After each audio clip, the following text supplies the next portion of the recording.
And we start off with this story. Limpopo Health MEC Phophi Ramathuba says travelers using fake COVID-19 test certificates will face the full might of the law.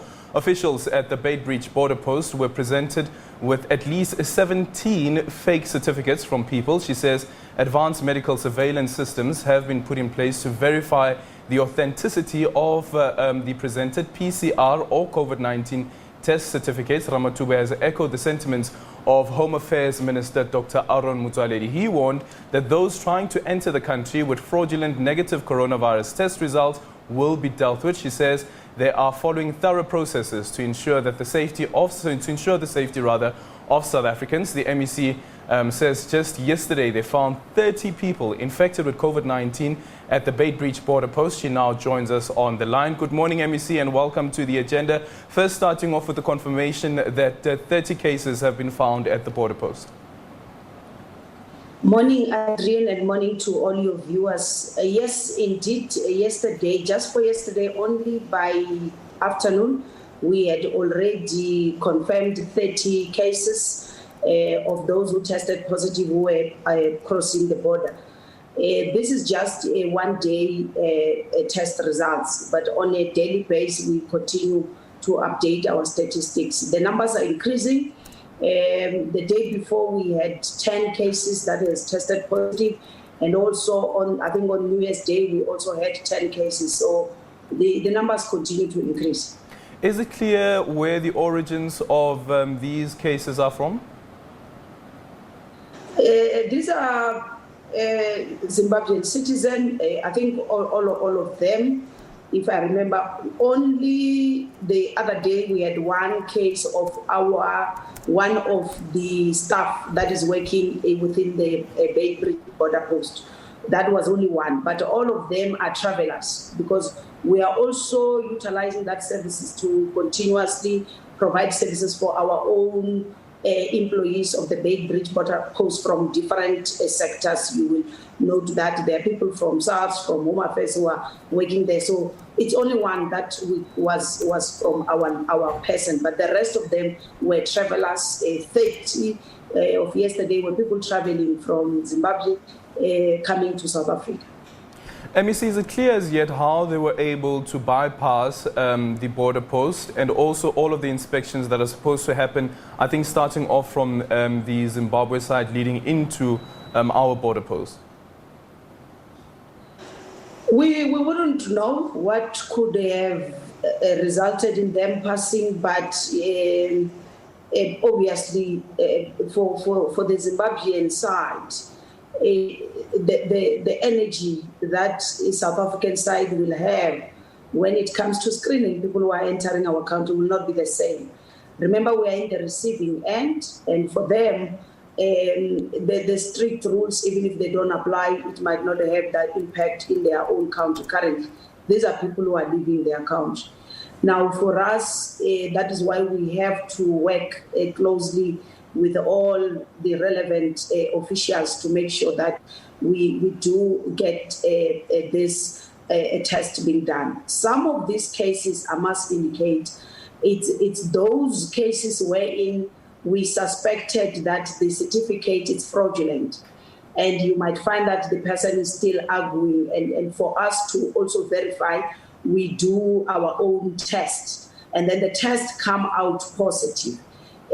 So this is telling you that all these fraudulent cases that are people who are buying all these results, fake results, are actually not just a danger to themselves, but a danger to their family members, to their nation, to those relatives and friends that they are going to spread the virus to them.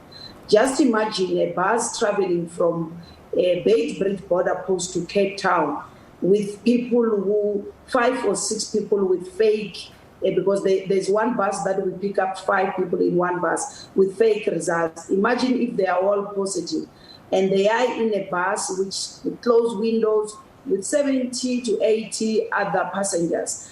If they spread the virus to all those people, what is going to happen to those contacts of those 80 people in the bus? That is why we are saying if we don't stop this thing, we are not going to stop the pandemic. It is still going to continue to finish all of us. Mm-hmm.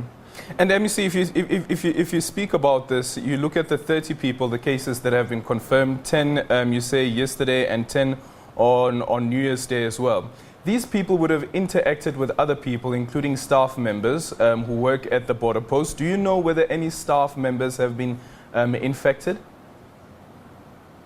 You see, what we are doing with our staff members, especially those that are working and on the testing side, we are not compromising on the PPEs.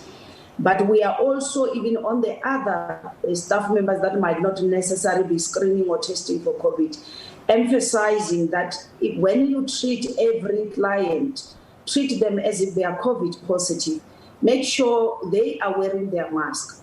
If they are not wearing their mask, make sure they get arrested, because we want to thank the president for that decision. Call the police. We are working with SABC there.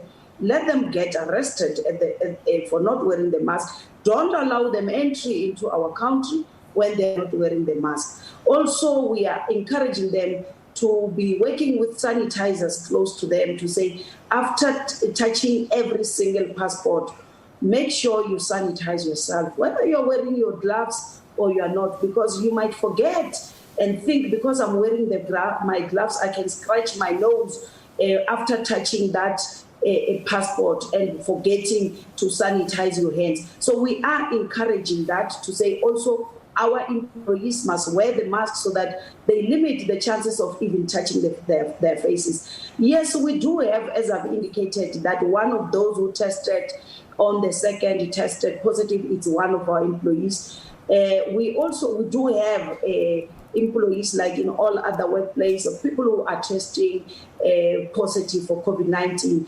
But the issue is, when we look at the numbers, they're very minimal. Like I've indicated, 1 out of 30, out of 40 people in 2 days. So being your staff member, the cases are still minimal, but that one case is too much for us. The challenge for us is that on the other side, we try to communicate with the Port Health. They confirm some of these fake results because currently, Adrian, in the beginning when this whole thing started, they will go and manufacture a letterhead using the names of laboratory, especially private ones. We will therefore request that side, because they know the service providers on that side, to assist by verifying. Lately, what we've seen, they even go and use government letterheads and government institutions, and we'll call on the other side, and they will confirm that these are not. We don't even have them in our system. So and then when we test these people, they are also coming out positive. So it is quite really a frustration for us.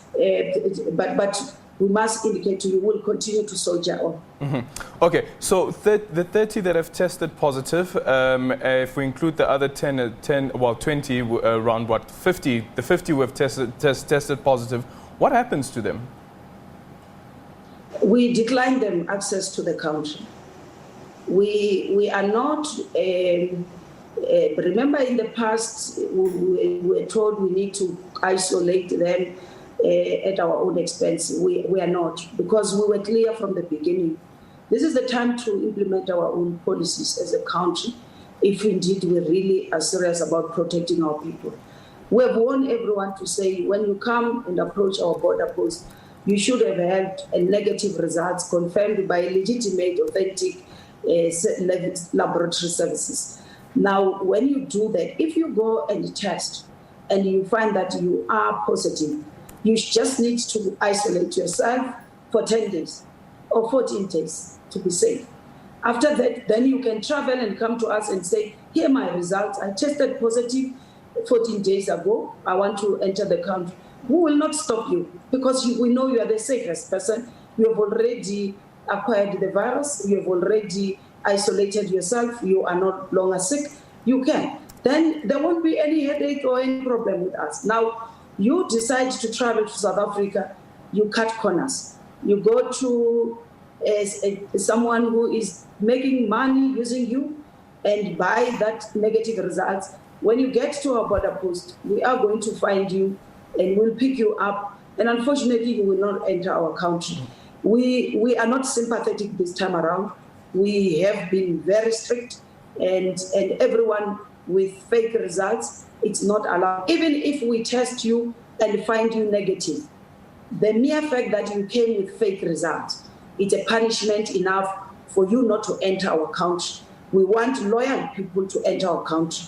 If you can fake results, if you go, you can buy results, what more crime are you going to commit when you enter our country? Then, MEC, the question then comes that isn't it fair that there should be a conversation that's had between the South African government as well as its Zimbabwean counterparts, that earlier on you said that they don't have the same energy or probably not the same muscle, not the same resources that we have, but they certainly do have an obligation as a neighboring country not to allow any person who is COVID-19 positive to cross the border. So shouldn't that be raised with the Zimbabwean government as well? We at our level, at a provincial level, we will continue to engage and continue to raise it with our counterparts on the other side. But as you have indicated, the problem is far bigger than just one province. And I should indicate to you that yesterday we were led by the Minister of Home Affairs in our campaign, and the Minister, of course, is raising this matter at that particular level. We are constantly reporting to our Minister of Health and also our Director General on these challenges that we are facing. At their level, they are also raising the issue. Yep. We will continue to raise the issue at a provincial level. But Adrian, we just need to be honest and not lie to each other. We can't be depending on other people to resolve this issue. We must just do the best that we can at our disposal. Considering those discrepancies, MEC, does it necessitate that at the moment, probably up until Dr. Motsoaledi has been able to settle this matter with his Zimbabwean counterparts, that perhaps, just perhaps, we may need to close down that border post in the meantime? That's also probably another issue that could be dealt with at that particular level also, not at the provincial level. What we are doing at the provincial level, it's within our limitation. And also, we do make some of the recommendation. The issue of closure of border, I hear many people are advocating for it. But the reality of the matter is that, remember these culprits, some of them, these are the same people who will not mind to go and cross illegally, risk their lives through the river. So coming up with a solution which I would say close the border, but it will not necessarily resolve the problem 100%. You've got to deal with those people, and that is why our approach was not only focusing on those that are coming through the Beitbridge Border, that our focus yesterday, as I've indicated, was to also look at those that are coming through illegal routes. And we were appreciating as Limpopo government, because I was also with my colleague, the MEC for Transport and Community Safety, that you have now more soldiers deployed, also making the defense. We also have got people getting arrested. Yesterday we've seen a large number of people who have entered illegally being arrested. So it will definitely assist, because people now will know that it's not easy. Because Adrian, residing in this province, I must indicate that in the past, people will just come in and go. There was nothing, they were not scared of anything. But currently, with the joint efforts that are there from all different sectors, as Port Health and also as Limpopo Department of Health, we are comfortable to say we'll be able to win this. We might not see the results today or tomorrow, but we are going to see the positive results of this particular effort in the near future. People now know that it's not easy to access South Africa through Beitbridge Border. Okay. It's not whether illegally or not. You're not going to just come in. If you come with fake results, you're going to lose much more. The $60 that you spend on buying the results, and also the fact that you will be returned to go home, it's not going to be easy. You will lose much more than if you just become a loyal citizen and come and go and get your results, and you will therefore be access to South Africa. Okay, MEC, just in closing, also another results that we are expecting is the matric results and marking starting off today in some provinces. I'm not too sure whether your province is starting off marking today or is it tomorrow. But what are the plans that have been put in place by the Department of Health to assist those markers? Yes, unfortunately, I was discussing also with my colleague yesterday, the MEC for Education. We have put up a team from our DDG for Health branch. It's also leading that team to support all the markers. We are following all the regulations. Our response team has advised how and also proper training and advices on those markers who will be there so that they do not relax. Because, Adrian, I need to be honest with you, the risk of getting infected, it's much more higher for people who know each other than people who do not know each other. I've realized that people, when I'm going to work, for instance, yesterday at the border post, I could see that we are very strict to say, don't touch this, don't do that. But when we are sitting amongst ourselves, people start to think, oh, this is Phophi, man, I know she's not COVID positive. That's where the problem is. So even with the markers, we are anticipating the fact that they will be working closely together. The first day, they might be strict with the mask and social distance and sanitizing. But the second day, third day, when they now know each other very well, they would think they are COVID-free. So we are emphasizing the fact that everyone is COVID positive, unless, even if they have negative results, they might still be in an incubation period, unless someone has just finished their 14 days or 10 days of isolation. That is a safer person. But someone who has not just finished their incubation or their isolation period and tell you, I've tested yesterday, I'm negative, don't trust that person. Let's learn from. Okay, MEC, if you, as I normally say when we have these Zoom meetings and conversations, can you unmute yourself, MEC? I think you just went into mute. That is the MEC for Health in Limpopo, Dr. Phophi Ramathuba, speaking to us there about the measures that are being put in place in Limpopo with regards to the marking that will be taking place. Various marking centers starting off today. Let's see, we understand that the MEC is back. MEC, you can go ahead. You're explaining the marking center strategy that's put in place. Thank you, Adrian. I was just indicating there to say our systems are in place in terms of those who would be marking. We are working closely with the Department of Education, and we have also arranged our team to support them. But mostly our fear is that when people get to work together, they become complacent, they become close to each other, they relax the regulation, they think they are not a positive, they think they are negative. So we are saying they must continue to observe those strict protocols, and especially that they will also be dealing with papers. If they can make sure that a sanitizer, it's like they are identical twin, it's always closer to them, and each and every one has access to a sanitizer, so that after handling each documentation, you should be able to sanitize. Let's not share stationery. Let's not share the pens. Let's make sure that we practice the basics. It's only the basics that can protect us from getting the virus. And somebody who will come and say, I've just tested negative, please, that person is not safe, because that person might still be in the incubation period.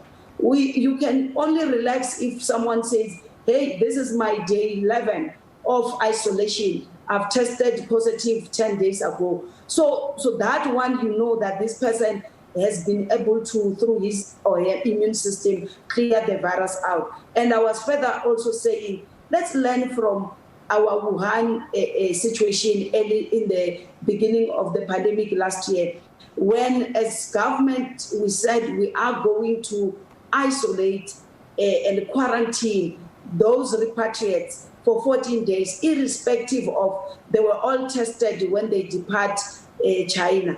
They were tested negative, but when they arrived in the country, we still retested them, and they were all negative we still quarantine them for 14 days. It's only after 14 days that we felt, even if they said they had a virus and we couldn't pick it up earlier, their body would have cleared it because they have not shown any symptom or they've never felt sick. So if we do that, and if our approach would be everyone, whether it's my child, whether it's my aunt, my colleague at work, it's positive, then you will be able to protect yourself, because you will not touch what they are touching without sanitizing. You will not go closer to them without even wearing a mask. If you're sure you're always wearing a mask, you keep at least to be safe a 1.5 meter distance, you will be able to save yourself. Okay, MEC, quickly then on the reopening of the schools, what's the strategy there? By the end of this month, the schools are reopening? Including that of the schools, what we have been discussing with the MEC for education, we were saying from the health side, remember when we were dealing with the first wave, the infection rate amongst the young people, amongst the teenager, among the kids, was very, very low. Mm-hmm. You know, there were times where parents will test positive, will go and test children would be negative. And if we look at the mortality rate that time, all the children that we lost, who were 4 children in our province at that time, they were all having some, I think they had stage 4 cancers, and you would probably be able to explain what could be the cause of death and why were they infected. Mm-hmm. But currently, we're dealing with another variant which begins to attack even the very same young people. And in fact, when we look at statistics, the 15 years to 35 years, they are more in terms of numbers in our province. So we are saying we have got to go back to the drawing board and also be able to coin our messages differently from the previous. But however, we must also remember the basics that when children are at school, together with educators, we are able to monitor their social distance, their sanitizing, as compared to when the children are at home, when we have seen them. One of the reasons why our cases spike over the festive season, if you remember on the 11th and backwards, as a province, we were registering within a period of 24 hours, 27 cases. At most, it will be 40-something cases within 24 hours. It will just be 15. But then the schools closed. People came back from wherever they have been throughout. We tried to speak to the young people to say, can we not have these matric bashes, these street bashes? They're going to cause us chaos. We started from the following week, the week of the 18th, started to see numbers rising to 300 within 24 hours. After Christmas lunch, the numbers increased to up to, there was a day we recorded more than 950 cases within 24 hours. And those are the results of mainly young people who were free and they were all over the street and all over the parties and coming home to infect those who have been self-quarantined because they've been disciplined and loyal and listened to the president. So we are also saying when the schools open, it will limit also these particular movements that we see all over, and we will continue to work with the Department of Education. But what is important, Adrian, is that we'll continue to observe the trend on how this virus is performing. And after that, our epidemiologists, together with the advisory committee of the minister, they will be able to advise for us as politicians to say, look, the trend is this, if it's safe to open schools or if it's not safe. By when do you expect that? Sorry, MEC, unfortunately we're running out of time. MEC, by when do you expect the epidemiologists to come back to the government and state to the government that this is the trend that we've identified and therefore there probably might have to be a strategy relook or review that is different to the one that we had in 2019? By when do you expect that to happen?